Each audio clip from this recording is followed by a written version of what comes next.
আজকে আমাদের শিডিউল হচ্ছে আমরা যে ম্যাথমেটিক্যাল যে প্রবলেম, গাণিতিক সমস্যা এগুলো করব। গত দিন পর্যন্ত আমরা এই চ্যাপ্টার প্রথম অংশ সেটা শেষ করছি। আজকে আমরা ওই চ্যাপ্টারেরই ওই অংশেরই আমরা অঙ্কগুলো করব এবং আমরা নেক্সট ক্লাসে যেহেতু আমরা বলছি তিনটা ভাগ করছি, তিনটা ভাগের মধ্যে প্রথম ভাগটা শেষ হবে, হয়তো আজকে অঙ্ক করব, আগামী দিনে হয়তো আমাদের অঙ্ক করতে হবে। আর এরপরে আমরা অ্যাসিড বেস, তারপরে আমরা পানির বিশুদ্ধতার মানদণ্ড এগুলো নিয়ে কথা বলবো। তো ক্লাসের শুরুতেই বরাবরের মতো একটুখানি গল্প করে নেব। গল্পটা হচ্ছে এরকম, দেখো আমার জন্ম হচ্ছে 1971-এর সেপ্টেম্বরে। তো 1975-এর 15ই আগস্ট আমার বয়স কিন্তু 4 বছর হয়নি, 4 বছরের কম। বঙ্গবন্ধুকে তখন আমরা গ্রামে ছিলাম, আমার গ্রামের বাড়ি মাদারীপুর, আমরা গ্রামে ছিলাম। তো যেহেতু বুঝতেই পারছে তখন শুধুমাত্র টেলিভিশনও একটা ছিল, গ্রামে টেলিভিশন ছিল না, কারণ বিদ্যুৎ ছিল না। আমরা তখন হ্যারিকেন বা কুপি এগুলো জ্বালিয়ে আসলে তখন মানুষ লেখাপড়া করতো বা রাত্রে আলো দেখতো। আর ছিল রেডিও, তার রেডিওতে বঙ্গবন্ধু হত্যাকাণ্ড ঘটছে এবং যারা করছে তারা আসলে ডিক্লেয়ার করছে যে আমরা করছে, হত্যাকাণ্ড ঘটাইছি। তো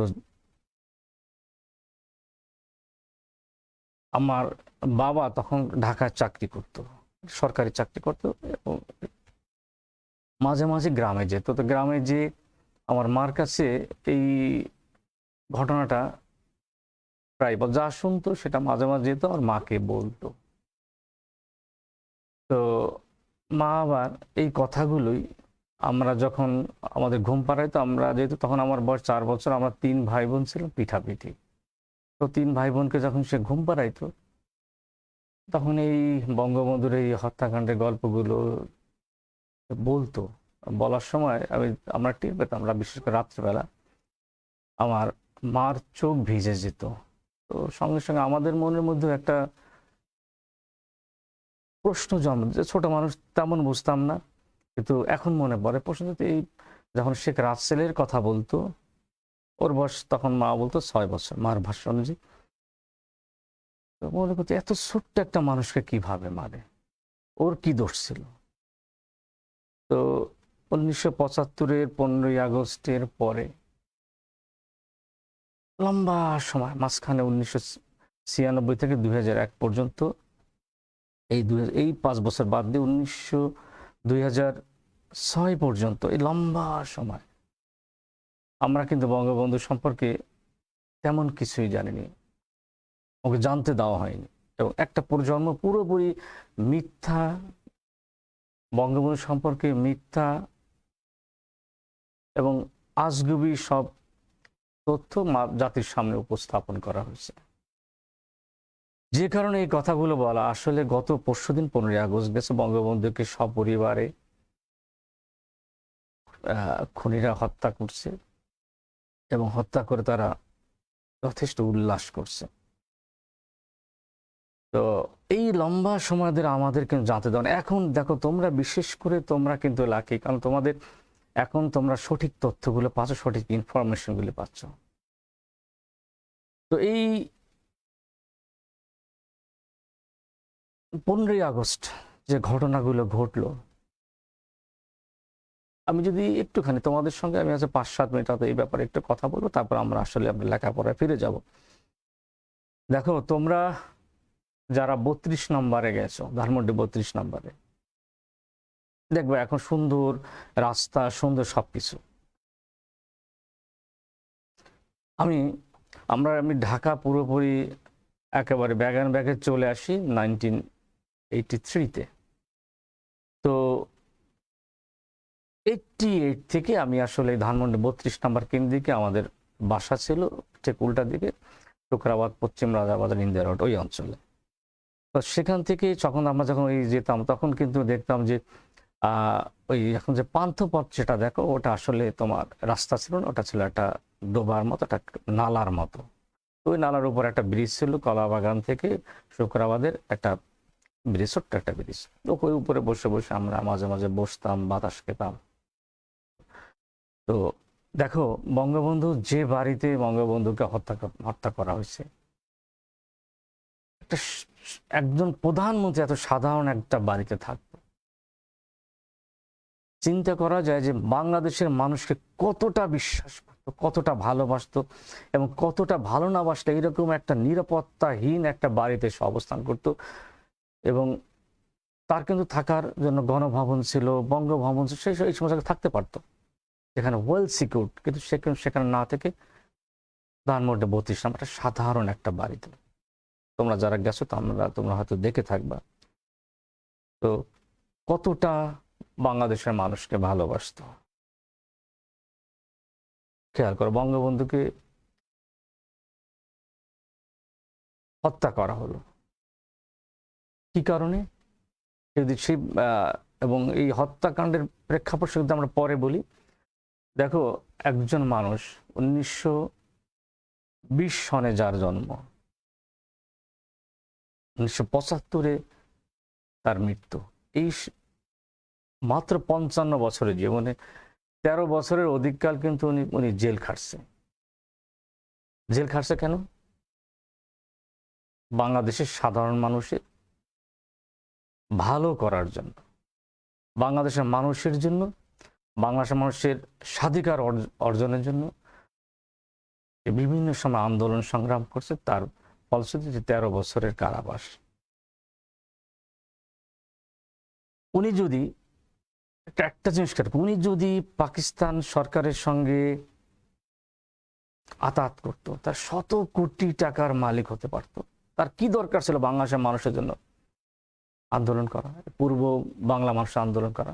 উনি আরামসে জীবনযাপন করতো, কোটি কোটি টাকা মালিক হতে পারত। এই একজন মানুষ যিনি মন্ত্রিত্ব ছেড়ে একটা দলের হাল ধরছে। আজকালকার দিনে আমরা দেখি মন্ত্রিত্ব হওয়ার জন্য কত মানুষ লাইন ধরে, পাগল হয়ে যায়, কিন্তু এই একজন মানুষ মিনিস্ট্রি ছেড়ে, মন্ত্রিত্ব ছেড়ে একটা দলের হাল ধরছে। তো যে লোকটা পাকিস্তান সরকারের সঙ্গে আতাত না করে সে বাংলাদেশের মানুষের জন্য সে বারবার জেল খাটছে, যার ফলাফল হচ্ছে বঙ্গবন্ধু পরিবার কিন্তু বিভিন্ন সময় আর্থিক কষ্টে তারা পড়ছে। তারপরে কিন্তু সে বাংলাদেশের মানুষের স্বাধিকার অর্জনের জন্য সে হাল ছেড়ে দেয়নি, পথ ছেড়ে দেন, সে আন্দোলন করে গেছে, এবং ফলাফল হচ্ছে বাংলাদেশ স্বাধীনতা লাভ করছে মাত্র 3 বছর। 1972-এর 10ই জানুয়ারি যিনি বাংলাদেশে পদার্পণ করেন।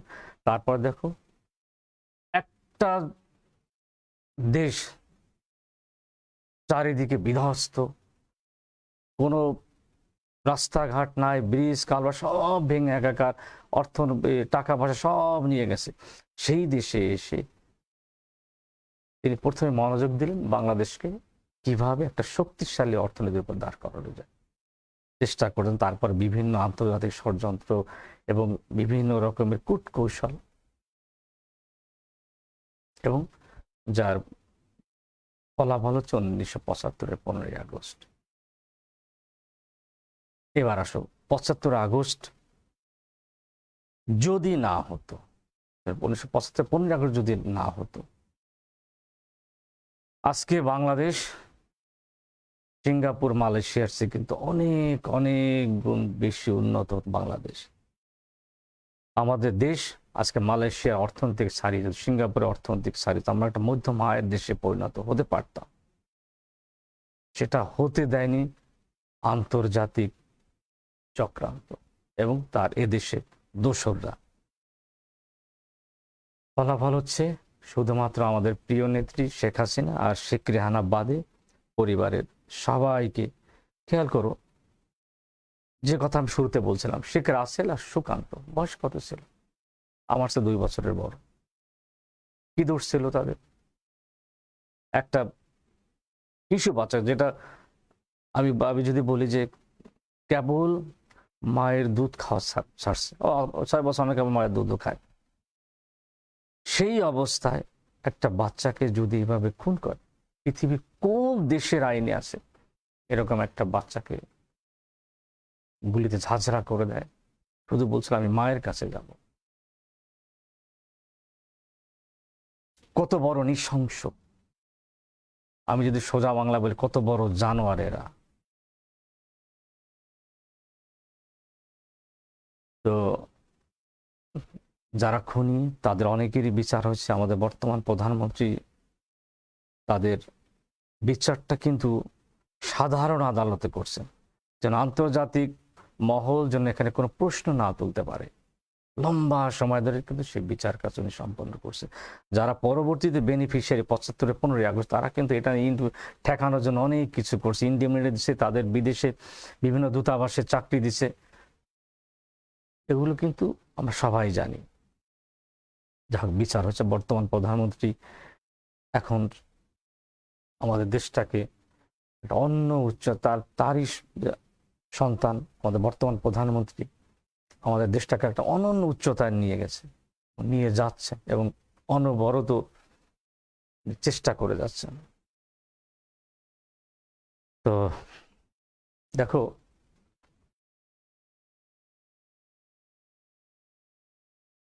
কিছু সমালোচনা, যারা খুন করছে তারা কিছু সমালোচনা এই 75 15 আগস্ট থেকে 2006 পর্যন্ত, আগেই বলছে মাঝখানে 96 থেকে 2001 এইটুকু সময় বাদ দিয়ে লম্বা কিছু কিছু বিরূপ প্রচারণা চালাচ্ছে, বলে যে আমরা এই কারণে শেখ মুজিবকে খুন করছে। কি কি কারণ? এক নম্বর কারণ হচ্ছে যে বঙ্গবন্ধু পরিবার সম্পর্কে যে প্রচারণাগুলো ছিল, আমি একটা একটা করে বলি। শেখ কামাল সম্পর্কে প্রচারণা ছিল যে উনি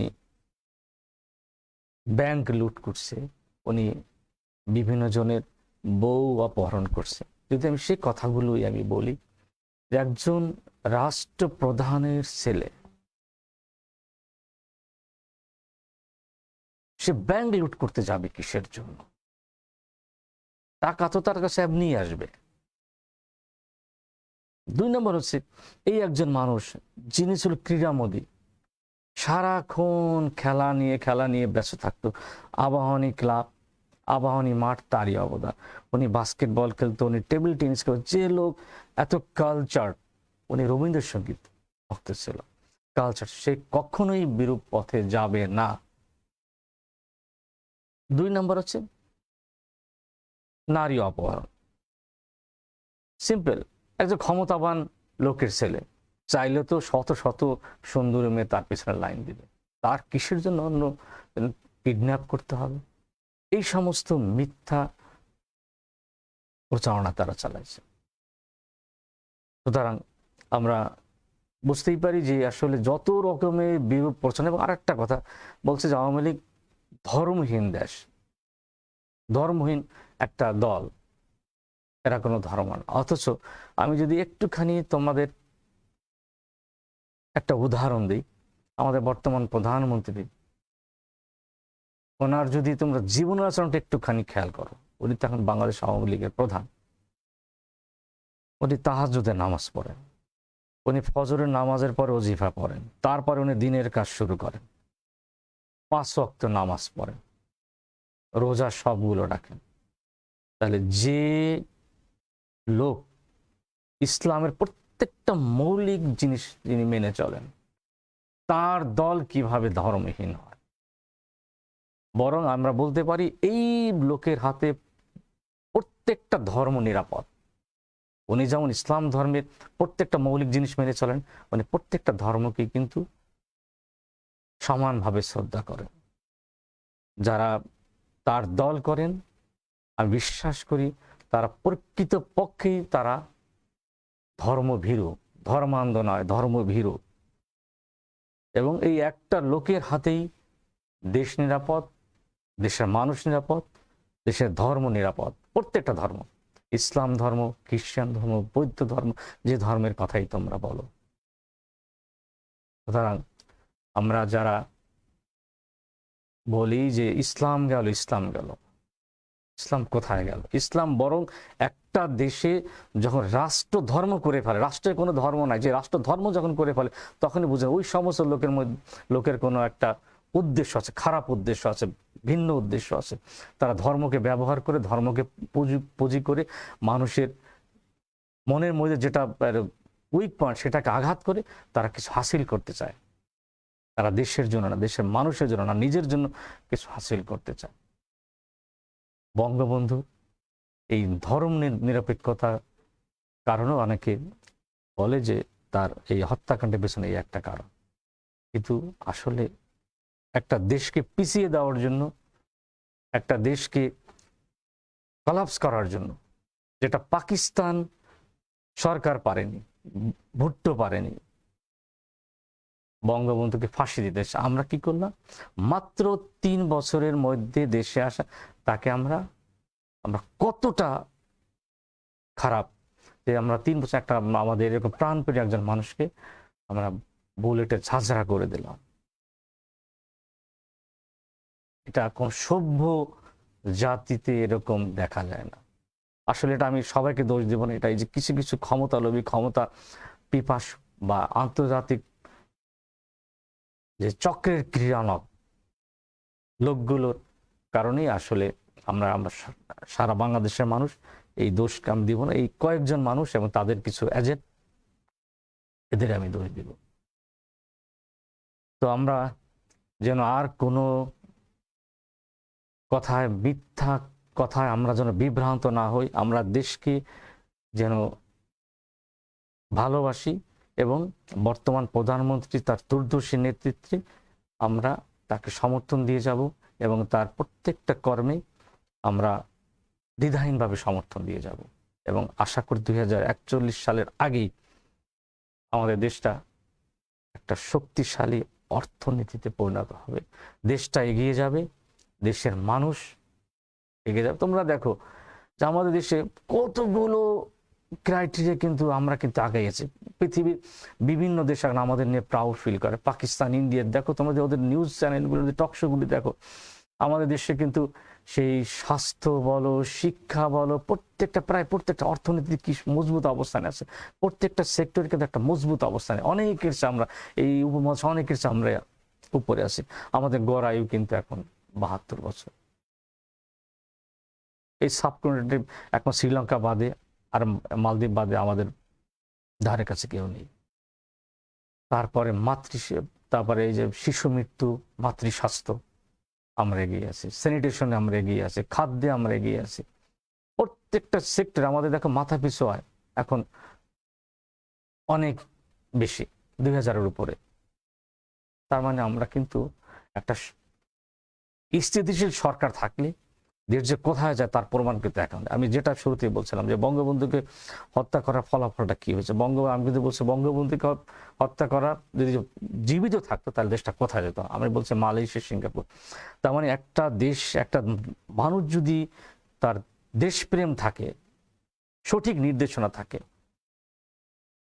দেশটা কিন্তু অনেক এগিয়ে যাবে। যার প্রমাণ আমার বর্তমান প্রধানমন্ত্রী, আমার জাতির জনকের জ্যেষ্ঠ কন্যা। যদি বঙ্গবন্ধু যে দেশের মানুষের জন্য বারবার জেল খাটছে, বারবার অত্যাচারে নিপীড়িত হয়েছে, সেই লোক দেশের মানুষকে কতটা ভালোবাসে এবং সেই ভালোবাসা যদি আমরা তাকে যদি হত্যা না করতাম তাহলে তার সুষ্ঠু পরিকল্পনার দেশ আজকে, আমাদের এই দেশ আজকে এশিয়ার সবচেয়ে শক্তিশালী অর্থনীতিতে পরিণত হতো। আমরা আসলে হতভাগা জাতি, আমরা নিজ হাতে আমাদের এইরকম একজন মানুষকে আমরা হত্যা করেছি। এই জন্য আমরা আসলে আল্লাহ আমাদের ক্ষমা করবে না। যাই হোক, আল্লাহর কাছে অশেষ কৃপা যে আমাদের বর্তমান প্রধানমন্ত্রী জীবিত আছেন এবং তার হাতে, তার সুযোগ্য কন্যার হাতে আমাদের দেশটা এখন পরিচালিত হচ্ছে। আমরা আশা করব এবং আমরা বিশ্বাস করি যে তিনি আমাদের দেশটাকে বিশাল একটা উচ্চতায় নিয়ে যাবেন। তো এই কারণে আমি আসলে এতক্ষণ এই কথাগুলো বললাম যে প্রতি বছরই 15ই আগস্ট আসে, ভবিষ্যতেও আসবে, কিন্তু আমাদের এই ক্ষত কিন্তু কোনোদিন শুকাবে না। শুকানোর মতো না।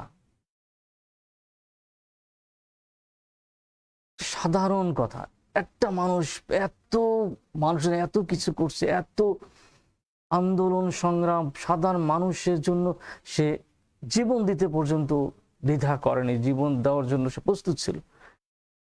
কেউ পারেনি। আমার স্বাধীন বাংলাদেশে আসা 3 বছরের মধ্যে আমরা তাকে কি করলাম? আসলে আমরা অত্যন্ত হতভাগা একটা জাতি। যা হোক, আশা করি তোমরা বঙ্গবন্ধুর সেই আদর্শে করা দেশটাকে, বর্তমান প্রধানমন্ত্রীকে তোমরা সমর্থন দিয়ে যাবা এবং তাকে ভালোবাসবা, অকুণ্ঠ চিত্তে তাকে সমর্থন দিবা, যাতে আমরা দেশটাকে অনেক দূর নিয়ে যায়। তবে একটা কথা কিন্তু আমি সাবধানকে, যদি এর ব্যত্যয় কিছু হয়, বঙ্গবন্ধুর তনয়া বাদে ব্যত্যয় কিছু হয়, তাহলে দেশটা কিন্তু আবার পিছিয়ে যাবে। শুধু পিছিয়ে যাবে না, কয়েকশো বছর পিছিয়ে যাবে। আমরা এগুলো আর হতে দিব না, হতে দিতে পারি না।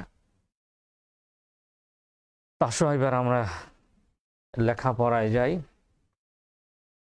আমাদের আজকের আলোচ্য বিষয় আমরা বলছি গাণিতিক সমস্যা। এই অংশে অনেক অঙ্ক, প্রায় 60, 70, 80টা অঙ্ক আমরা করতে পারি, কিন্তু সব তো আর সম্ভব নেই, কারণ আমরা বাছাই করে প্রত্যেকটা অংশ থেকে 1-2টা করে অঙ্ক আমরা করব। আমরা প্রথমে বয়লের সূত্র, তারপর চার্লসের সূত্র, তারপরে সমন্বয় সূত্র, আদর্শ গ্যাস সমীকরণ, এই সমস্ত অঙ্কগুলো আমরা আজকে একটা একটা করে করার চেষ্টা করব। তো দেখো, আমি শুরুতেই আমরা এখানে যে সূত্রগুলো ব্যবহার করব সেগুলো আমি একটু লিখে দিই, তারপরে আমরা অঙ্কে যাব। তো আমরা এই অংশের সূত্র সমূহ,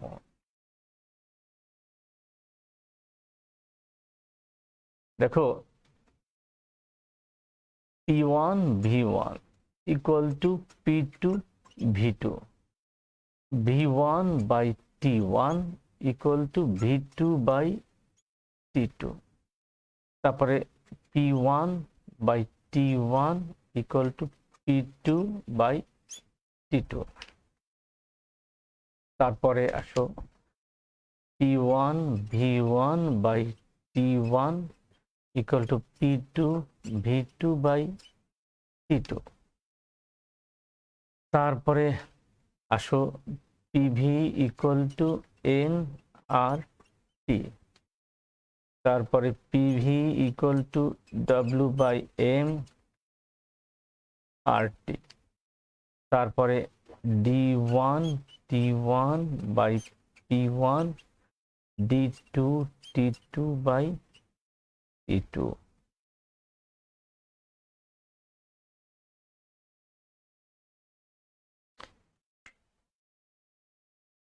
তারপরে আসো small d equal to Pm by RT, তারপরে RMS beg C equal to root 3 RT by M,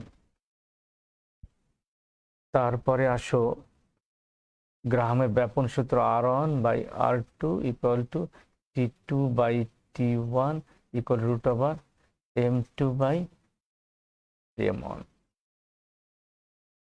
তারপরে আসো ডাল্টনের আংশিক চাপ সূত্র P1 V1 equal to F1 V, P2 V2 equal to F2 V, মোট চাপ P equal to F1 যোগ F2,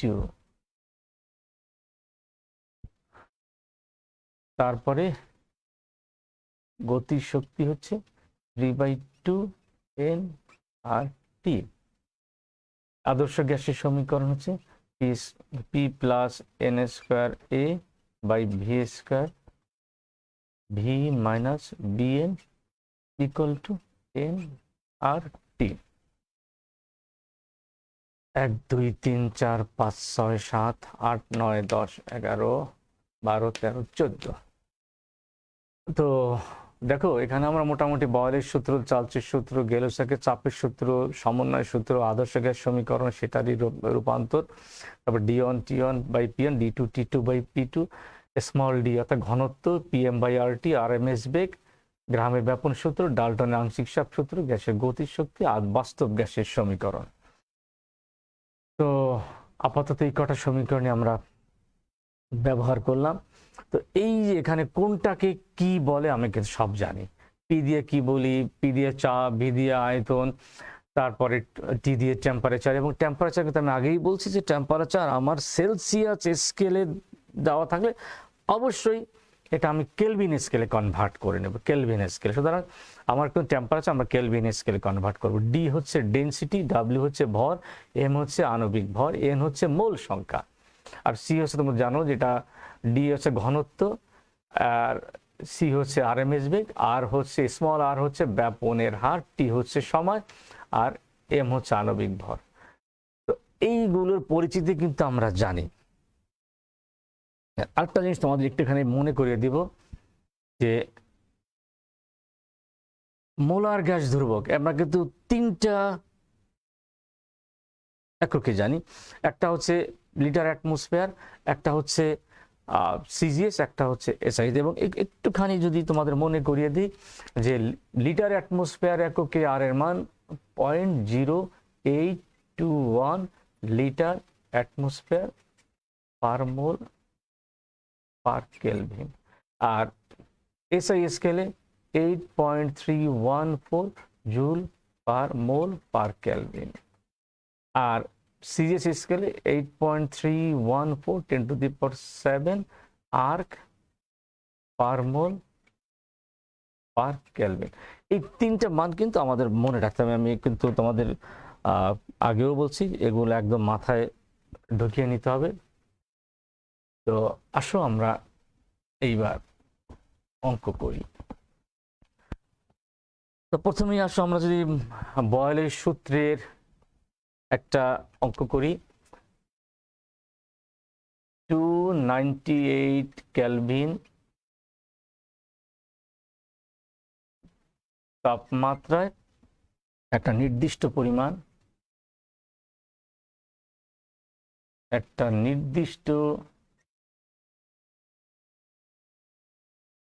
পরিমাণ গ্যাসকে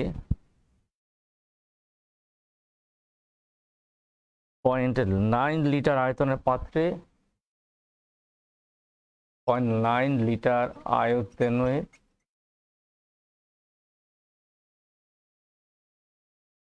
পাত্রে রাখলে তা 35.5 কিলো প্যাসকেল চাপ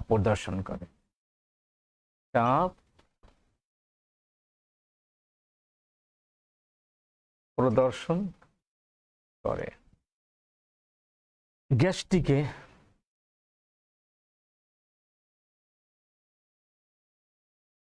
0.65 লিটার আয়তনের পাত্রে রাখলে 65 লিটার আয়তনের পাত্রে রাখলে গ্যাসটির চাপ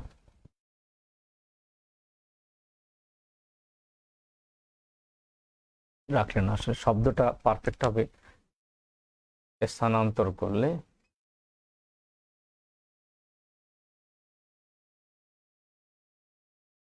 গ্যাসটির চাপ কত হবে।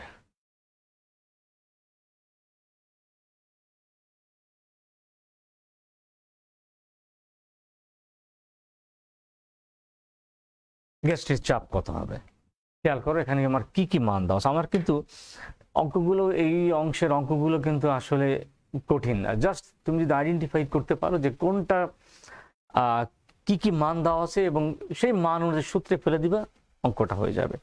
এখানে খেয়াল করো আমার আয়তন দেওয়া আছে, এটা ধরে নিলাম এটা হচ্ছে আমার ভি, যেহেতু তাপমাত্রা আমার এখানে স্থির তার মানে এটা হচ্ছে আমার V1, এটা হচ্ছে P1, তাহলে আমি এইটা এত লিটার আয়তন পাত্রে আমি ট্রান্সফার করছি, তার মানে এটা যেমন হচ্ছে V2, আমার P2 বের করতে হবে। খেয়াল করো, তাহলে আমি কিন্তু আইডেন্টিফাই করে ফেললাম যে আমার কি কে দেওয়া আছে। আমার কিন্তু পরীক্ষা আসলে আমার কিন্তু এভাবে লিখে নিতে হবে যে দেওয়া আছে। আমি কিন্তু একটা অঙ্ক কিভাবে লিখতে সেটা দেখাবো, বাকিগুলো আমি আসলে মুখে মুখে দেওয়া আছে। প্রাথমিক আয়তন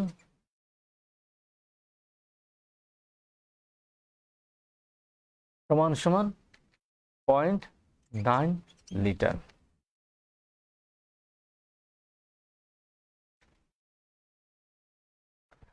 প্রাথমিক আমার চাপ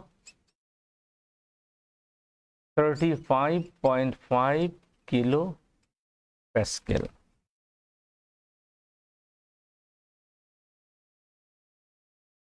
পরিবর্তিত আমার আয়তন দেওয়া আছে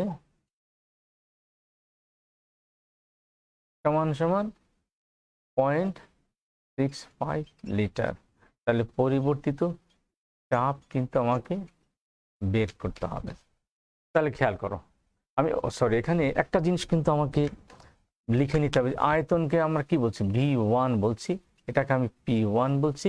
তাহলে এখানে আমার V2, এখানে আমার P2 বের করতে হবে। এইরকম কিন্তু আমরা V1 আমরা লিখে নিব। তো এবার আসো আমরা এখানে কোন সূত্রে ফেলবো। দেখো P1 V1, P2 V2, তার মানে এই সূত্রটা। তারপর আমরা লিখবো যে জানি P1 V1 equal to P2 V2। তাহলে আমার যেহেতু বের করতে হবে P2, তাহলে P2 সমান সমান P1 V1 বাই V2। তাহলে P1 হচ্ছে 35.5 into 0.9 divided by 0.65 equal to, মানটা আসে এরকম একটা মান আসার কথা, 45.194 কিলো প্যাসকেল। একটা জিনিস খেয়াল করো, এখানে তোমাদের দুইটা কোশ্চেন আসতে পারে। দুইটা কোশ্চেন তোমাদের মনে প্রশ্ন জাগতে পারে যে স্যার এখানে লিটার, এখানে আপনি কিলো প্যাসকেল রাখছেন, এটা আপনি অ্যাটমসফিয়ারে কনভার্ট করলেন না কেন? আমি কিন্তু বলছি যে বাকি ইউনিফাইড, আমরা ক্লাসের আগের ক্লাসগুলোতে বলছি যে ইউনিফাইড আমার এককে নিয়ে আসতে হবে। তো এখানে আমার কিলো প্যাসকেল, কারণ এখানে কিলো প্যাসকেল রাখলে কিন্তু আমার দোষের কিছু নাই, কারণ কিলো প্যাসকেল কাটা যাবে। তুমি যদি চাও যে স্যার আমি এটা কিলো প্যাসকেল রাখবো, আমি এটা অ্যাটমসফিয়ারে কনভার্ট করে নেবো, মোস্ট ওয়েলকাম, করে নিতে পারো। কিন্তু এখানে কিলো প্যাসকেল রাখলেও আমার সমস্যা হবে না বিধায় আমি কিন্তু এখানে কিলো প্যাসকেল আমরা কনভার্ট করিনি অ্যাটমসফিয়ারে। 2 নম্বর হচ্ছে যে এই অঙ্কের ভিতরে যদি তোমার ফিজিক্সে কিন্তু এককগুলো লেখা, এবং একক লেখা এক প্রকার বাধ্যতামূলক, আমি যতটুকু জানি। কিন্তু আমার কেমিস্ট্রিতে তোমার এই যে এখানে কিলো প্যাসকেল, এখানে লিটার, এখানে লেখাটা জরুরি না। তোমার লাস্টে যে তোমার এই যে চাপের একক কিলো প্যাসকেল, এই লেখাটা জরুরি। অর্থাৎ আমার এই ইউনিটটা কিন্তু আমার লাস্টে যে নিয়ে আসতে হবে। সুতরাং এখানে ইউনিট না লিখলেও আমার দোষের কিছু নেই, এখানে যে আমাকে ইউনিটটা লিখতে হবে। সুতরাং আমার এই 42 সূত্রে যে অঙ্কটা, প্রথমে আমি দেখবো অঙ্কে কি কি মান দেওয়া আছে সেগুলো লিখে, তারপর এখানে কোন সূত্রে, দেখ এখানে কি কি যাওয়া সেটা থেকে পরিষ্কার বুঝতে পারছি কোন সূত্রে আমরা ফেলবো। মানগুলো বসিয়ে দিলাম, অঙ্কটা হয়ে গেল। অর্থাৎ এই অংশের অঙ্কগুলো আসলে খুব বেশি জটিল না, খুব বেশি কঠিন না। সুতরাং তোমরা যদি একটুখানি জিনিস বুঝতে পারো যে কোন কোন মান দেওয়া আছে, সেই অনুযায়ী কিন্তু আমরা অঙ্কগুলো হয়ে যাবে। আর তোমাদের এখানে খুব কঠিন অঙ্ক যে আসবে তাও কিন্তু না। সুতরাং তোমরা মনে রাখবা যে কঠিন অঙ্কগুলো সাধারণত অ্যাডমিশন টেস্ট, বুয়েটের অ্যাডমিশন টেস্টে আসে। আমরা এখানে তোমাকে কিছু বেসিক অঙ্ক দিব বোর্ড পরীক্ষা, সুতরাং সেখানে বোর্ড পরীক্ষা তোমরা সেভাবেই পড়ছে। তবে যেহেতু তোমার সূত্রগুলো যদি তোমার মগজে থাকে, আমার মনে হয় আর সমস্যা হওয়ার কথা না। এবার আসো আমি 2 নাম্বার অঙ্কটায় যাই। অঙ্কটা হচ্ছে একটা নির্দিষ্ট ভরের গ্যাসের একটা নির্দিষ্ট ভরের গ্যাসের প্রাথমিক তাপমাত্রা, গ্যাসের প্রাথমিক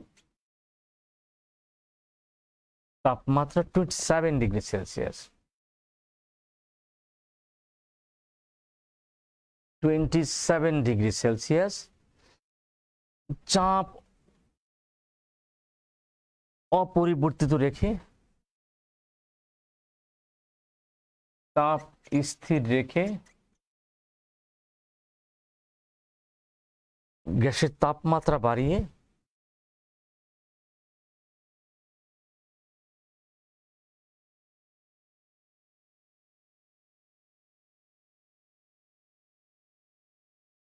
আয়তন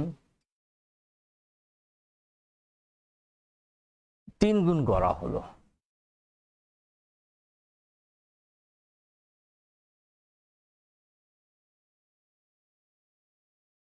তাপমাত্রা কত বৃদ্ধি করা হলো? তাপমাত্রা কত বৃদ্ধি করা হলো?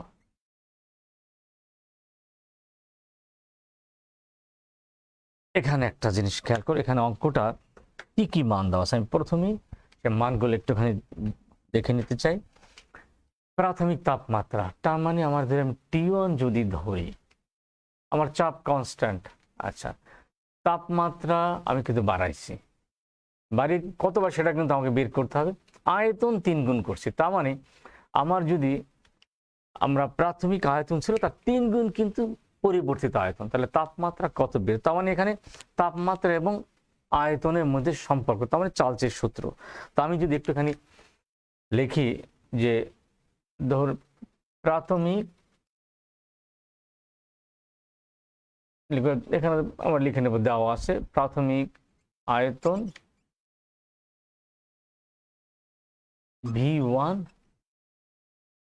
সমান সমান, আমি যদি ভি লিটার ধরে নেই, ভি লিটার ধরে নেই, এটা কিন্তু ধরে নিলাম। আচ্ছা, প্রাথমিক তাপমাত্রা T1 সমান সমান 27 degree Celsius equal to 27 plus 273 kelvin equal to 300 kelvin. পরিবর্তিত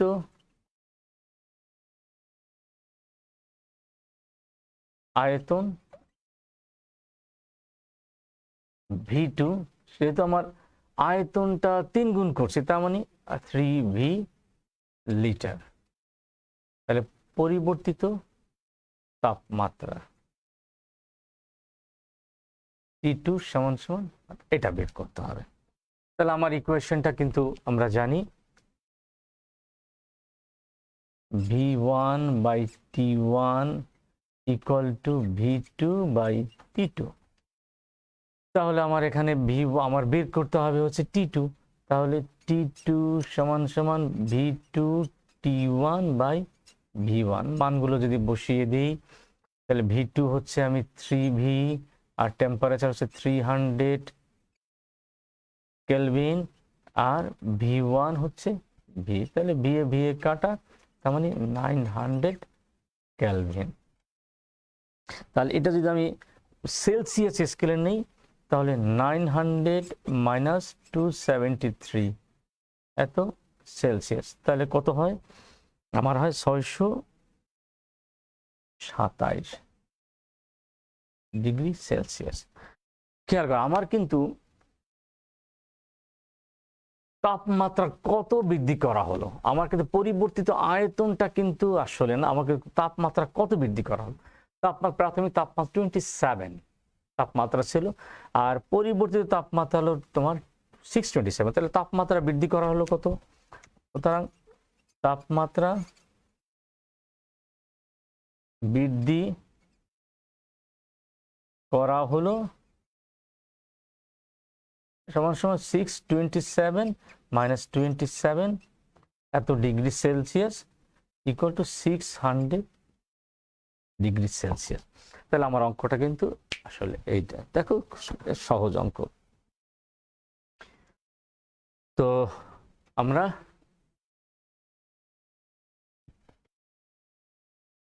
সূত্রগুলো মুছে ফেলি।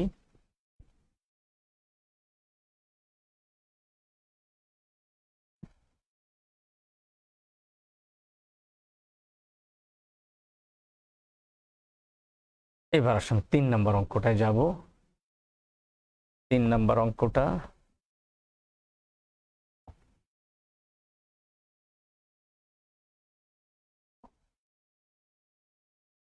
এবং 3 নম্বর অঙ্কটা দিয়েই মনে হয় আজকে আমাদের অঙ্কটা শেষ করতে হবে। আমার অলমোস্ট 40 মিনিট হয়ে গেছে, যেহেতু আমার হাতে মাত্র 50 মিনিট সময়। আমরা এবার 3 নম্বর অঙ্কটায় যাব। 3 নম্বর অঙ্কটা এটা হচ্ছে, আমরা প্রথমে দেখলাম বলের সূত্র, দ্বিতীয়টা হচ্ছে চার্লসের সূত্র। এবার আমরা সমন্বয় সূত্রে যাই। তো খেয়াল করো, 27 ডিগ্রি সেলসিয়াস তাপমাত্রায়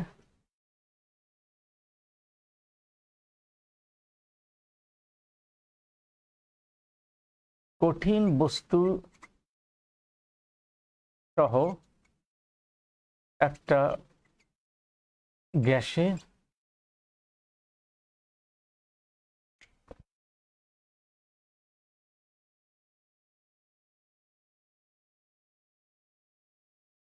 আয়তন 100 লিটার।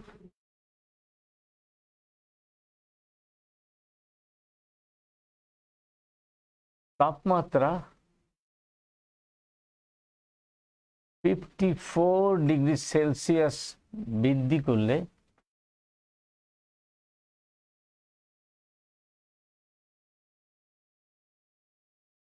ও চাপ দ্বিগুণ করলে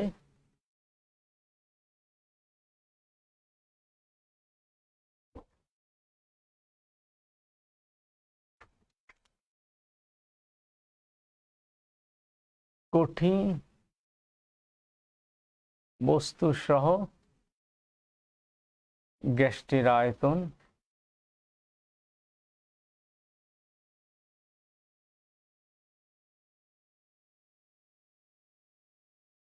দাঁড়ায় 59.3 লিটার। কঠিন বস্তুটার আয়তন কত?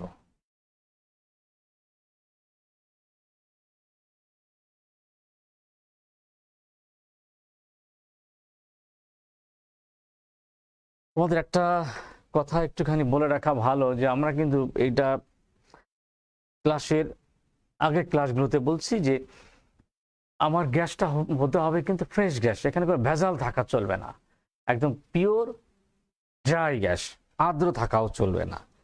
সুতরাং এখানে আমার যে ইনফরমেশনগুলি দেওয়া আছে, তাপমাত্রা দেওয়া আছে T1, আর এটা কিন্তু কঠিন বস্তু সহ গ্যাসটার আয়তন। তার মানে কি এখানে কিন্তু আমার আসলে আয়তনটা কিন্তু পিওর আয়তন, আমার কঠিন বস্তু সহ কিন্তু, তাহলে কঠিন বস্তুটা বাদ দিতে হবে আমি যদি এখানে আয়তনটা নির্ণয় করতে চাই। আবার দেখো T2 কিন্তু আমি তাপমাত্রা কিন্তু রেজ করছি হচ্ছে 54 ডিগ্রি সেলসিয়াস, আবার চাপও দ্বিগুণ করছি, তখন ফার্দার আয়তন কিন্তু আমার 59.3 লিটার হয়। তাহলে আমি এইভাবে লিখি, খেয়াল করো, ধরি কঠিন বস্তুটির আয়তন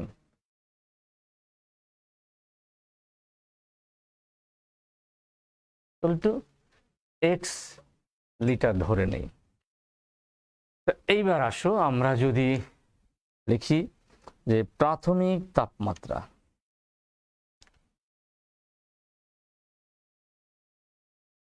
প্রাথমিক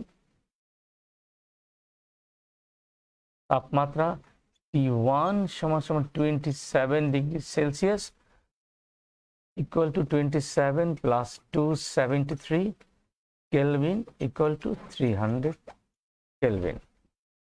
প্রাথমিক চাপ P1 সমান P অ্যাটমসফিয়ার, এটা ধরে নেই,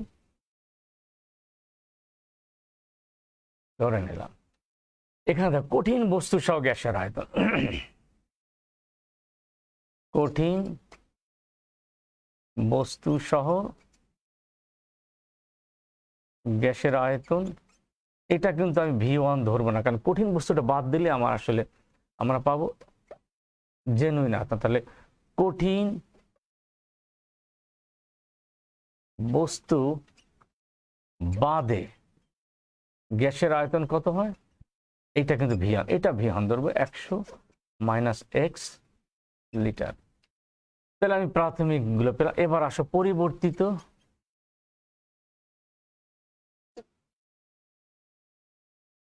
তাপমাত্রা, T2 সমান 54 ডিগ্রি সেলসিয়াস বা 54 + 273 = 327 কেলভিন।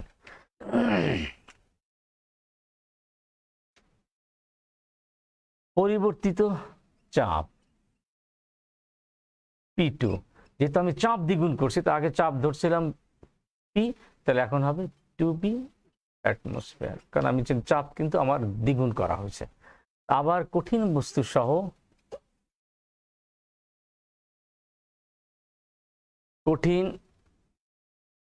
বস্তু সহ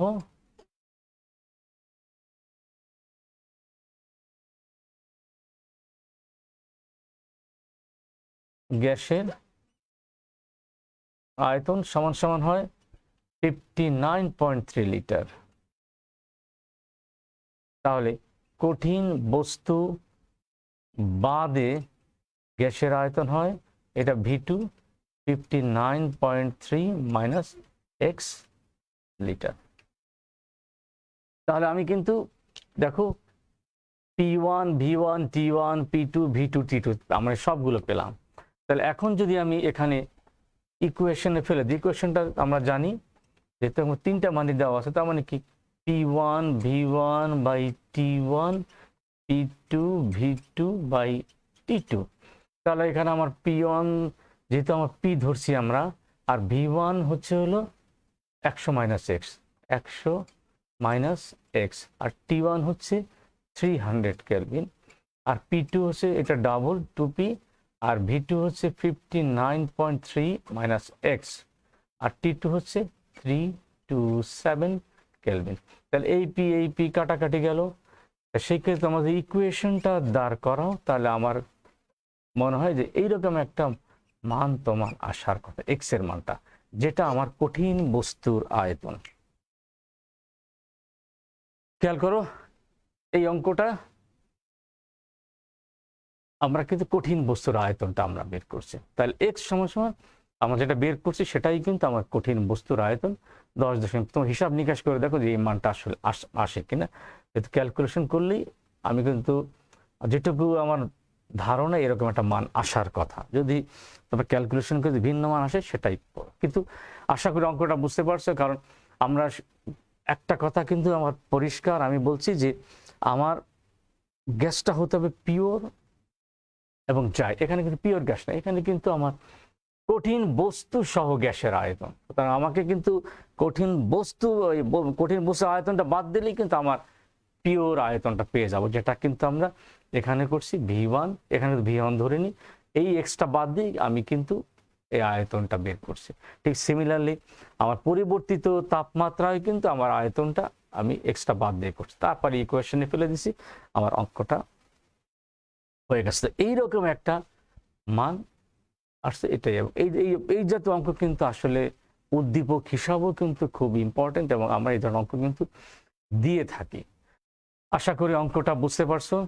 তো আজকে আমরা আর নতুন অঙ্ক করব না, আগামী দিন যেহেতু আমরা আজকে সমন্বয় সূত্র অঙ্ক, আর একটা সমন্বয় সূত্র অঙ্ক আমরা আগামী দিন থেকে শুরু করব, এবং তারপরে আদর্শ গ্যাসের সমীকরণ, তারপরে আরএমএস বেগ, এইভাবে আমরা ধারাবাহিকভাবে অঙ্কগুলো আমরা করব।